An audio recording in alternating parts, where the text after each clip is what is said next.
Hello everyone, today recipe నేతి కారం దోశ ఎలా ప్రిపేర్ చేసుకోవాలో ఇప్పుడు చూద్దాం.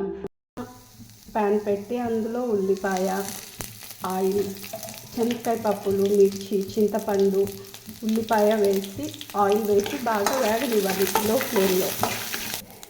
ఆ పప్పులు కొంచెం రంగు మారాక నార్మల్ పప్పులు కూడా వేసుకొని కొంచెం సేపు వేయించుకోవాలి.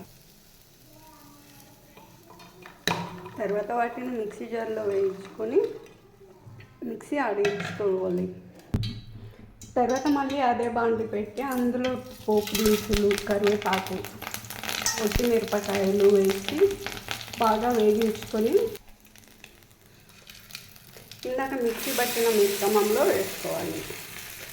అంతే, దోశ చట్నీ రెడీ.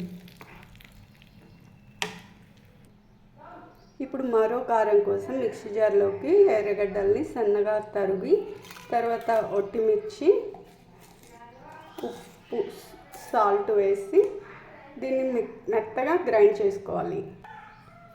ఇదే కడప కారం పచ్చడి. నెక్స్ట్ దోశ ఎలా వేయాలో చూద్దాం. ముందుగా చేసి ఉంచుకున్న దోశ మిశ్రమంలో ఒక చిన్న టీ స్పూన్ సాల్ట్, కొంచెం సోలా పొడి, తర్వాత కొంచెం షుగరు వేసి బాగా కలుపుకోవాలి. షుగర్ వేయడం వల్ల దోశ ఎర్రగా కాలుతుంది. షుగర్ కరిగేంత వరకు, బాగా మెల్ట్ అయ్యే వరకు కొంచెం సేపు పక్కన ఉంచుకోవాలి. ఒక 2 నిమిషాలకు షుగర్ మొత్తం బాగా మెల్ట్ అయిపోతుంది.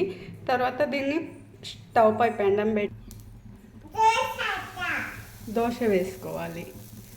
నేను దోశ వేస్తుంటే మా పాప కూడా, చిన్న పాప, నేను కూడా దోశ వేస్తా అని వస్తూ ఉంది.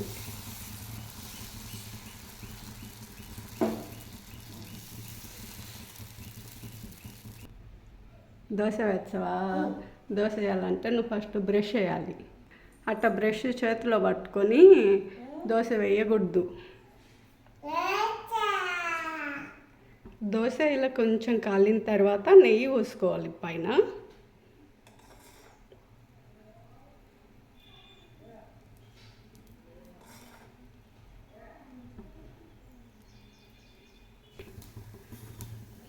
బ్యాక్ సైడ్ బాగా కాలిన తర్వాత మళ్ళీ ఇలా తిప్పుకోవాలి.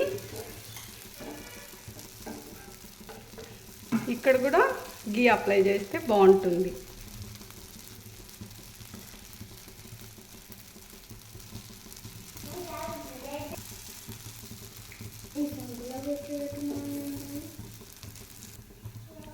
ఇలా ఆ సైడ్ కూడా కాగిన తర్వాత దీనిపై ఇందాక చేసి ఉంచిన ఎర్ర పచ్చడిని వేయాలి.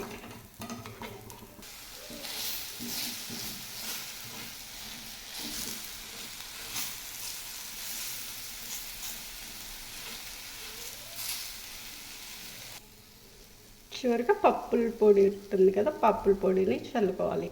అంతే, సింపుల్ కడప కారం దోశ రెడీ.